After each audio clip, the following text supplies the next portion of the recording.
Bonjour Emmanuel Morel. Bonjour. Merci d'être avec nous. Vous êtes membre fondateur de la gauche républicaine, député européen. Vous avez été également conseiller régional Île-de-France en charge de la formation et de l'apprentissage. Je dis ça puisqu'on vient de voir des enfants. Vous êtes intéressé aux enfants, aux jeunes. Les enfants m'intéressent, oui. Non, les jeunes en formation et les jeunes en risque de décrochage, même les très jeunes. Ça, c'est une initiative qui vient d'être lancée par le gouvernement, notamment avec une expérience près d'Amiens. Qu'est-ce que vous en pensez de ces classes? Tout ce qui peut contribuer à inverser la logique du décrochage est bon à prendre, parce que vous savez que c'est un des principaux problèmes français. Vous avez à peu près 150 000 élèves qui sortent du système scolaire sans qualification. Le décrochage, c'est un des mots français. Et donc, toutes les initiatives sont bonnes à prendre. Alors, comme avec Monsieur Ricordo, on va en savoir un petit peu plus sur vous. Ouais. Donc, on a un petit questionnaire de Proust en 3 questions. C'est très rapide. Allez, c'est Hubert Coudurier qui vous pose la première question. Oui, alors, la gauche, votre gauche, elle s'appelle gauche républicaine et socialiste. Hein. J'ai vu que le dénommé Ripoche, syndicaliste de renommée, avait lui aussi créé une gauche solidaire. Vous représentez quoi exactement sur l'échiquier politique, parlementaire, même si vous êtes député européen? C'est une gauche. Vous avez créé avec Marie-Noëlle. Oui, c'est ça. C'est une gauche qui sait pour qui elle se bat. C'est-à-dire pour les classes populaires, les gens qui triment pour y arriver. C'est une France qui est parfois oubliée, une France qui est dévastée par la mondialisation libérale. Et puis c'est une France qui est attachée aux valeurs républicaines qui sont parfois un peu abandonnées par la gauche. Je pense à la laïcité, je pense à la défense inlassable des services publics, je pense à l'école. Hein, vous parliez à l'instant de l'école. Je savais que vous aviez une sensibilité. Pour moi, la question de l'école, de l'égalité scolaire, de l'amélioration du niveau, des humanités, tout ça, ça fait partie des combats de la gauche républicaine que j'entends incarner. Allez, Julien Lécuyer, la Voix du Nord. Oui, une question qui va peut-être vous surprendre, mais allez, je la pose. Sur une île déserte, avec qui vous partez? Olivier Faure, François Hollande ou Jean-Luc Mélenchon? Les trois. C'est pas le plus calme. Je vais vous dire, je connais très bien les trois. Oui. Et il faut quand même reconnaître que le plus passionnant, peut-être le plus cultivé, c'est Jean-Luc Mélenchon. On a des rapports qui sont parfois compliqués, mais franchement, c'est avec lui que je partirais. Et d'ailleurs, c'est sur la liste insoumise que vous êtes avez été sur des... Non, en fait, quand j'ai été étudiant à Sciences Po, j'ai fait mon stage au Sénat auprès d'un sénateur socialiste qui s'appelait Jean-Luc Mélenchon, en effet. Ouais. Enfin, ça, c'est la préhistoire, c'est le XXe siècle. Oh. Oui, mais là, le 21e siècle, c'était bien avec l'étiquette. Bien sûr, oui, nous avons fait un accord électoral. Vous êtes devenu député européen. LFI. Fabrice, dernière question. Bien savoir quelle est votre loi emblématique dans votre parcours politique. Votre loi emblématique. Si on s'en fie à l'actualité, je dirais la loi de la retraite à 60 ans. Mais je me disais, parce que je suis quand même intéressé par les questions culturelles, il y a une loi française dont on ne parle jamais, mais que jalousent tous nos partenaires européens, c'est le prix unique du livre. Parce que c'est très important, ça a inspiré d'autres pays d'ailleurs, très important pour les librairies, pour la diversité culturelle, pour le milieu de l'édition. Donc c'est cette loi-là que je continue à défendre. La première fois qu'on nous la cite. Exactement, c'est ce que j'allais dire.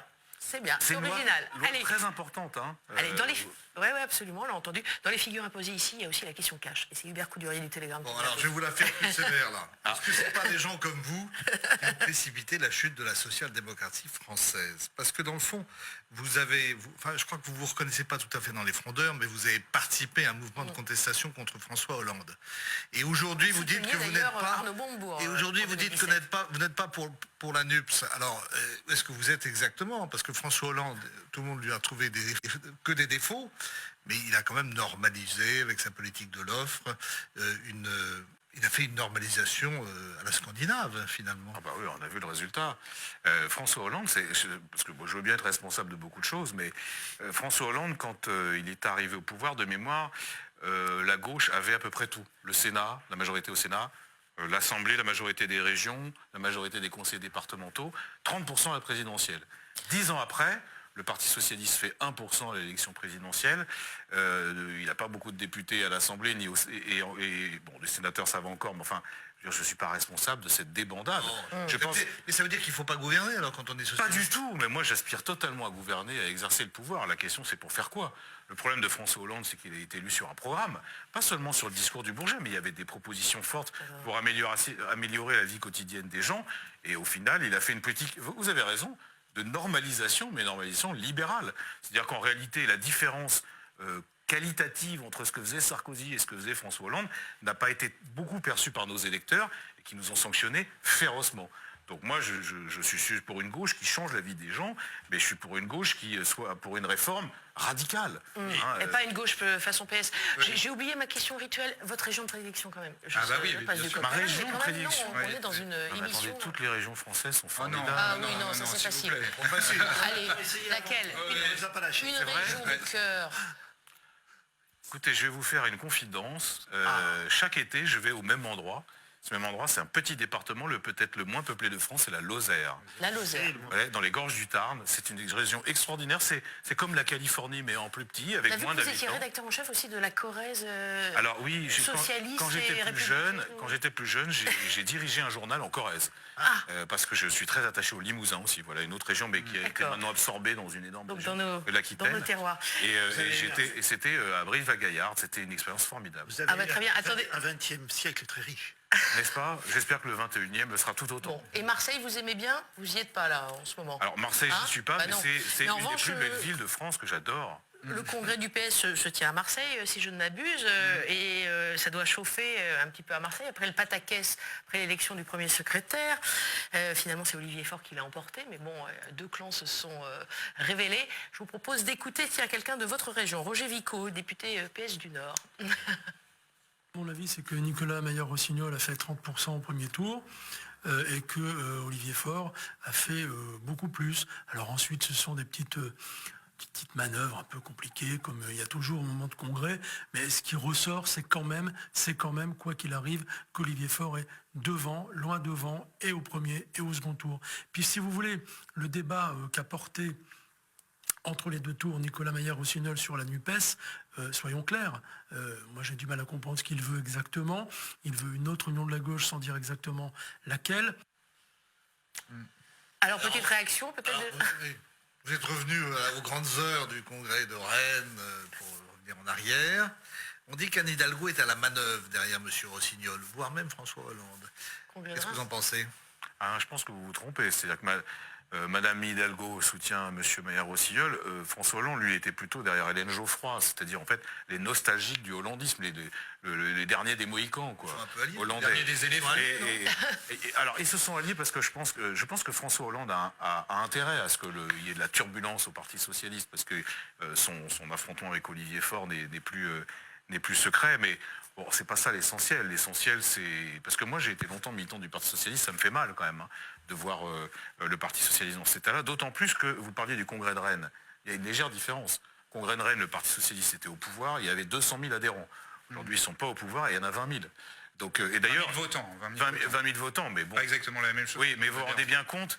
Moi, je pense que c'est qu'ils sont mieux. Mais... Je pense que c'est vraiment une crise de décroissance. Généralement, on parle de crise de croissance. Là, c'est une crise de décroissance. C'est un parti qui a été hégémonique à gauche pendant plusieurs décennies, qui a exercé le pouvoir, qui est habitué donc à l'exercice des responsabilités et qui tout d'un coup se trouve confronté à des questions que je qualifierais d'existentielles. Donc c'est un peu normal finalement qu'il y ait une telle tension et une telle exacerbation du ressentiment. Plus il y a des miettes et plus on se les dispute.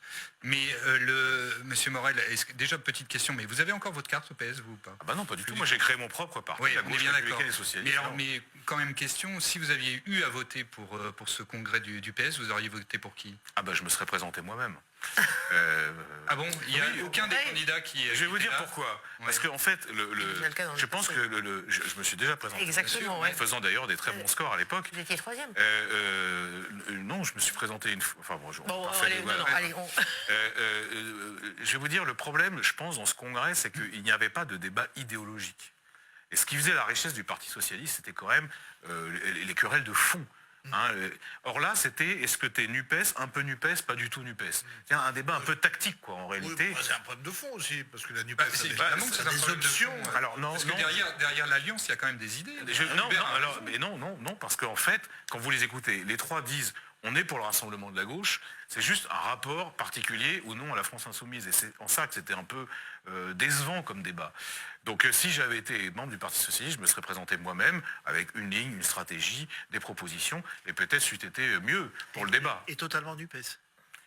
Il se trouve que la NUPES, c'est un accord électoral. alors c'est déjà pas mal, hein, ça a permis de limiter la casse aux élections législatives, mais ça n'est qu'un accord électoral. C'est pas le grand parti de toute la gauche, c'est pas un programme commun de toute la gauche, puisqu'il y a quand même un certain nombre de diversités. Donc je ne pense pas qu'il faille surestimer la question de la NUPES dans le débat à gauche. Vous êtes élu sur la liste de Manon Aubry? Moi, j'ai été élu en accord électoral avec la France Insoumise, oui, mais c'était pas la NUPES à l'époque, hein, bien sûr, puisqu'il n'y avait pas de rassemblement de la C'est gauche. la fin de la NUPES, ça explose aux européennes ou pas? Aux européennes, traditionnellement, il y a une concurrence à gauche. Et je crois, bon, les Verts ont d'ores et déjà dit qu'ils voulaient y aller tout seuls. Tout seul, oui, bien sûr. Le Parti Socialiste, l'enjeu de ce congrès, c'était précisément de savoir s'il y aurait alliance ou pas. Manifestement, ils veulent défendre donc il n'y aura pas de liste d'union aux européennes. Mais la vraie question, C'est pour les municipales, par exemple. Oui, mais les municipales, moi j'ai assez confiance parce que je pense que dans la plupart d'ailleurs que ce soit M. Maillard-Rossignol ou Mme Geoffroy, ils sont dans une liste d'union de la gauche. Donc c'est pas tellement ça qui est grave. La question c'est comment on fait pour 2027. Parce que là, on a l'impression que tout le monde se satisfait de 3 tiers. Il y a le tiers Rassemblement National, le tiers bloc macroniste, Ouais. le tiers de la gauche. Pour moi, la question, c'est comment la gauche, elle doit être majoritaire. Et pour ça, il faut une inflexion de fond. Je parlais tout à l'heure des classes populaires qui se réfugient dans l'abstention ou dans le vote RN. Eux, il faut aller les chercher. Et pour aller les chercher, il y a un certain nombre de thématiques qu'on doit mettre en avant et qui ne le sont pas suffisamment aujourd'hui. Et- Rapidement, Fabrice. Et une incarnation. Et une mais incarnation, là- alors on parlait, c'est quand même important, incarnation. Tout à l'heure, on Dans la parlait de cinquième. Jean-Luc Mélenchon, l'homme avec qui vous pourriez partir sur une île déserte. Est-ce que c'est L'homme la providentiel. meilleure chance pour 2027? Moi, je ne pense pas que la question de l'incarnation elle soit première. Ça va vous surprendre, mais c'est peut-être parce que moi, je ne suis pas un amoureux fou de la Ve République. Je crois au processus. Je crois aux dynamiques. Et ce qui compte, c'est que la gauche, elle soit en capacité non seulement de se parler, de se mobiliser, j'espère qu'on le fera sur la réforme des retraites, comme on l'a fait justement. déjà la semaine dernière, On va en parler. mais aussi d'inventer un programme qui parle pas seulement à notre électorat naturel, celui de 2022, mais bien au-delà. Moi, ce qui m'obsède, c'est de voir qu'il y a des fonctionnaires, des ouvriers, des employés à qui on devrait s'adresser, qui se détournent nous pour aller voter soit à l'extrême droite, soit dans l'abstention. C'est ça qui m'obsède, moi. Et notamment dans la France des régions, la France périphérique, la diagonale du vide, les gens où c'est désindustrialisé. C'est ça, Ouais, c'est ça vous qui voulez m'intéresse. François Ruffin comme candidat, en fait. Mais Alors- François Ruffin, c'est intéressant ce qu'il dit. Mais bien sûr, j'ai pas dit le Mais, contraire. mais le Bon, problème, il faut à on la avance fois un du peu là-dessus, Ruffin là, vous et avez aussi remis de la une petite crédibilité pièce, pour là. gouverner. C'est ça la difficulté. Allez, on va parler de la réforme des retraites. Si vous voulez, Vous étiez à la manif le 19 ? bien sûr. Bien sûr, vous avez défilé. Je vous propose, comme notre camarade précédent, Yvan Ricordo, les 3 de nos confrères du lendemain. Et je vous propose de choisir celle qui vous plaît le plus. Alors, je répète, La Voix du Nord, incarnée ici par Julien Lécuyer. L'épreuve de force a commencé. Le Télégramme, incarné par Hubert Coudurier, un jeudi qui fait bouger les lignes. Et les dernières nouvelles d'Alsace, incarnées par Fabrice Vesser-Redon, contre la réforme, la rue en rang nourri. Est-ce qu'il y en a une qui vous plaît ? Bon, les 3 sont bien. hein. Ah bah Mais oui, tout le monde allez, dit ça, La mais Voix du Nord. faut choisir, c'est je- renoncer. merci. Voilà. Ah, Merci, M. Morel. allez. Je connais l'importance de ce journal. L'épreuve de force a commencé, oui, parce que en fait, il y a le débat législatif, il arrive, mais on sait très bien que pour faire plier le gouvernement, qui en plus semble avoir un accord avec les Républicains, encore que c'est pas si sûr. Ça, c'est fragile, hein. Ouais, c'est fragile. Et puis il y a de plus en plus de députés de droite qui se rendent compte que sur le terrain, leurs propres électeurs ne sont pas d'accord avec cette réforme. L'épreuve de force, elle est partout. Elle est dans la rue, c'est pour ça qu'il faut se mobiliser. On a une chance inouïe, c'est l'unité syndicale. Votre invité en parlait. précédent le disait. Ça c'est quand même un atout majeur. C'est-à-dire que la CFDT, la CGT, FO sont tous unis pour rejeter la réforme. On a aussi quelque chose de très important dans le rapport de force, c'est l'approbation populaire. Les gens ne veulent pas de cette réforme. Les gens, alors après, ils peuvent vouloir telle ou telle amodiation dans le système des retraites, mais en tout cas, ils ne veulent pas de cette réforme. Pourquoi ? D'abord parce qu'elle est inutile et surtout parce qu'elle est cruelle. Et donc, l'épreuve de force a commencé, oui, commence aux assemblées, mais aussi dans la rue. Et moi, je pense ça tombe bien. qu'on Allez, peut une arriver à faire échec à cette Ce réforme. qui est terrible dans ce débat-là, c'est qu'à gauche, c'est assez inaudible parce qu'on ne sait pas où habite la gauche sur ce thème-là. On a un retour à 60 ans pour la France insoumise. On a un maintien des 62 ans du côté du PS, mais encore, on n'est pas sûr. Certains évoquent aussi un retour à 60 ans. En fait, personne n'arrive à produire un projet commun, et c'est bien la difficulté pour l'alliance de la gauche. Vous, qu'est-ce que vous envisagez ? Mais je vais vous dire déjà, la première chose, c'est qu'il n'y a pas urgence à faire la réforme. Et ça, on peut se mettre tous d'accord. C'est-à-dire que, et c'est d'ailleurs moi ce qui me surprend dans la hiérarchie des priorités du gouvernement. vous avez l'inflation, la pénurie, vous avez des questions aussi importantes que la guerre et ses conséquences. Donc Vous c'est- avez le On va en parler. Attendez, on va en parler. attendez, attendez, Non, attendez. non, on va en parler. Vous avez le délitement des services publics, vous avez quand même un problème à l'hôpital. Et la mère de toutes les batailles pour M. Macron et ses amis, tout d'un coup, c'est la réforme des retraites. Or, il se trouve que, contrairement à ce qu'on entend souvent, le système n'est pas en danger maintenant. Donc, qu'on se laisse le temps d'y Mais il est réfléchir. en danger. Non, c'est pas vrai. Bah, c'est vous pas- dites vous-même, il n'est pas en danger maintenant. Bah, C'est-à-dire c'est-à-dire- qu'il y a un péril. C'est-à-dire, évidemment, si à horizon 2050, par exemple, oui, il y a un certain nombre de questions qui vont se poser. Oui. Encore que, moi je suis surpris, par exemple, dans le débat, je ne sais pas si c'était dans votre journal, mais plus personne ne parle du fonds de réserve, là, le fameux fonds de réserve qui a été mis en place par Jospin. Bah, ça faisait partie des solutions. On a l'impression que la seule variable d'ajustement, c'est l'âge légal. Bah, moi, je réfute complètement cet argument. Et encore une fois, je vous dis, pour moi, il y a un certain nombre de priorités et d'urgences. La réforme des retraites peut largement attendre. Reparlons des jeunes, on en parlait tout à l'heure, ils étaient dans la rue samedi dernier, enfin sous la bannière LFI, pour manifester contre la retraite. On les a vus aussi durant la mobilisation du 19, et ils ont leurs arguments. Je vous propose de les écouter, en Bretagne par exemple, à Lorient. Ils étaient autour de 10 000 à battre le pavé ce jeudi matin à Lorient, parmi lesquels des jeunes qui n'ont pas encore goûté au monde du travail, mais qui ont voulu être aux côtés de leurs aînés. C'est le cas de ces collégiennes. On ne peut pas travailler si tard sans aucune conséquence non plus parce que je n'arriverai pas à être active et puis à un moment la retraite c'est la retraite, on ne peut pas nous retirer nos seuls... c'est comme si on nous retirait nos vacances. Et ce qui m'inquiète aussi c'est que Macron avec son 49.3 il prend les décisions comme ça direct. Mêmes interrogations chez les lycéens présents dans le cortège, qu'ils aient ou non un projet professionnel déjà en tête. Moi ça m'inquiète parce que je veux faire des études sup plus tard et que je me dis avec ces études je vais devoir travailler beaucoup plus longtemps jusqu'à au moins 64 ans et ça m'inquiète pour le futur. C'est ça le pire, c'est que j'ai même pas commencé à travailler, que j'en suis déjà inquiet. Je m'inquiète aussi pour les gens qui travaillent en ce moment ou qui sont déjà dans la voie professionnelle ou dans les voies dures et qui risquent d'avoir des séquelles physiques plus tard. Dès demain, ces élèves reprendront le chemin de leur établissement scolaire, mais se disent prêts à se mobiliser à nouveau pour faire barrage à la réforme de leur lointaine retraite. Macron, si tu savais, sa réforme où on se la met. Ils ont innové, les jeunes. Allez, une réaction sur ces jeunes qui manifestent. Moi, je trouve ça bien de constater que la Rafraîchissant jeunesse ou, française... Rafraîchissant, bien sûr. Mais surtout, ce qui est important pour moi, c'est de constater que la jeunesse, elle est Ils attachée... sont loin de la retraite. Oui, encore, mais ces ils sont jeunes-là. attachés à notre modèle social et ils ont compris quelque chose de fondamental, c'est que la singularité de la France, c'est son modèle social, il faut le préserver. Allez, on fait un tour des régions et un tour de table avec des questions qui proviennent de chacune des régions. Allez, on commence par Fabrice, le Grand Est, qui représente le Grand Est. Oui, alors moi je vais surtout Ok, vous bravo. parler de l'Ukraine. Ce matin, nous avons interviewé le ministre des Armées, M. Le Cornu, qui reste très réservé pour l'instant sur la livraison de chars Leclerc pour l'Ukraine, en privilégiant donc l'aide à la défense sol-air et à l'artillerie. Qu'est-ce que vous en pensez? Est-ce que la France doit rentrer? Alors, il ne l'exclut pas, hein, cette livraison de chars Leclerc. Vous pensez qu'il faut y aller ou pas? Moi, je pense surtout qu'il a raison d'être prudent.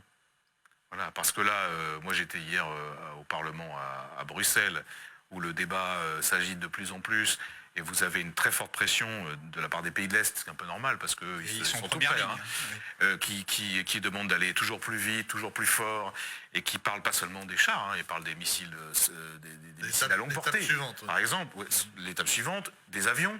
Et il y a quand même un moment, nous, notre rôle, la France, c'est quand même aussi de poser la question de jusqu'à où s'arrête l'escalade. Donc je trouve ça normal d'être prudent.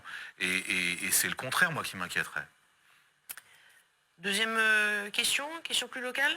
Non, j'aurais voulu revenir sur les retraites et sur ce blocage qui a paralysé la gare de l'Est cette semaine, ce sabotage qui a paralysé toute la partie Est de la France, puisque plus de trains au départ de Paris. Oui, Gare de l'Est. Gare de l'Est, absolument. Et comment vous l'avez vécu, ce blocage et ce mode d'action, si tant est qu'on puisse l'imputer à quelqu'un d'ailleurs?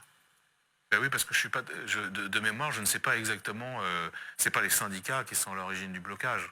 C'est un sabotage manifeste. Donc, franchement, sur cette question particulière, je ne peux pas vous répondre parce que je ne crois pas qu'on ait suffisamment d'éléments pour se prononcer. Allez, on va en Bretagne. Merci Fabrice. Ah, bon, Hubert, J'y vais aussi. Hubert, une question Alors, vue de Bretagne ou vue d'Europe, peut-être? Je vais joindre les deux. Alors d'abord sur l'Europe. Il y a une interview dans Marianne la semaine passée d'Arnaud Montebourg qui dit l'Europe se suicide au gaz. Donc j'aimerais bien avoir votre réaction par rapport à ça. Et puis le Parlement européen, c'est quoi? C'est le paradis des lobbyistes. On parle de Maroc-gate, Qatar-gate. Franchement. Alors là, il y a deux questions en une. Hein. Ah oui, mais enfin. Alors, Qu'est-ce qui se passe à Bruxelles? Alors première question sur le gaz. Pourquoi Arnaud Montebourg il dit ça? Il a raison, c'est qu'en fait, on a un marché européen d'énergie où on calcule le prix de l'électricité en fonction du prix du gaz. C'est une vieille décision qui a été prise au moment où on a créé ce marché qui est très dysfonctionnel. Et on l'a fait pourquoi? Parce que les Allemands étaient dépendants du gaz russe et qui ne voulaient absolument pas qu'il y ait un avantage comparatif pour les Français qui, eux, avaient du nucléaire. Bon, résultat, c'est la catastrophe. Et donc, il faut soit en sortir carrément de ce marché européen, comme l'ont fait les Espagnols et les Portugais, soit le réformer en profondeur. Voilà pour expliquer ce que disait Montebourg, et à mon avis, il a totalement raison. Sur le Qatar-gate, le Maroc-gate, vous savez... Qui est le plus actif à Bruxelles? Le plus actif? Les Marocains ou les Qataris? Moi, vous voulez que je vous dise qui est le plus actif? Ce sont les grandes multinationales américaines. Ça va vous surprendre, hein, mais quand on a essayé de faire une loi pour réguler le numérique, ce qu'on appelait le Digital Service Act, loi très importante, hein, qui essayait de mettre un peu des lobbies aussi. Voilà, un peu des normes et des règles. C'est un métier, lobbyiste. Les GAFAM, ils ont mis 100 millions de dollars pour essayer d'influencer les députés européens. Ça, je peux vous dire que ça a été une sacrée baston. Non, c'est un mot sur la pêche, vraiment un mot, parce qu'on a la une d'aujourd'hui. Le Guilvinec, 25% de la pêche en Cher à France. mon cœur, le Guilvinec. Aujourd'hui, non seulement il y a le problème de gazole, etc., mais en plus maintenant le pêcheurs. Brexit qui nécessite des aides. Mais enfin, 90 bateaux vont sortir encore du... Moi, je veux dire, je pense qu'il faut tout faire pour aider les pêcheurs, pas seulement bretons, hein, les pêcheurs français, dans cette épreuve difficile. La négociation du Brexit, c'est quelque chose de très complexe, de très long, mais on doit absolument trouver une porte de sortie qui soit favorable au monde de la pêche dont on a tant besoin. Allez, on a parlé des pêcheurs. Très très rapidement, le temps est compté. Oui, Julien, c'est bien. Alors, le Nord. Moi, je voulais vous parler d'un sujet qu'on a fait paraître mercredi sur les néonicotinoïdes. Bravo, vous avez bien prononcé, vous avez... Qui ont été donc interdits. Il y a un gros spleen des betteraviers chez nous qui risquent de voir leur production et leur rendement baisser énormément. C'est une colère légitime et à la fois qui est régulière vis-à-vis du Parlement européen, qui n'a pas l'air de forcément d'être comprise par tout le monde. Est-ce que vous l'entendez, ça? Mais évidemment, je l'entends, puis je les reçois surtout. Mais il y a une contradiction, et c'est pas que sur ce dossier-là, il y a une contradiction entre les impératifs que nous avons, que nous demandent d'ailleurs les consommateurs, sur les intrants et les produits qui sont utilisés dans l'agriculture, et évidemment la vie quotidienne des agriculteurs qui, d'ailleurs, parfois on en a besoin pour protéger les produits. Cette contradiction, on essaye de la résoudre, mais c'est pas toujours facile. Je suis incapable de prononcer le nom à chaque fois, donc je vais pas le faire. Voilà, mais c'est un dossier qu'on vous suit êtes très près. contre les néonicotinoïdes. Merci beaucoup Emmanuel Morel, merci à Merci à vous vous. derrière vos écrans. On se retrouve la semaine prochaine. Très bon week-end.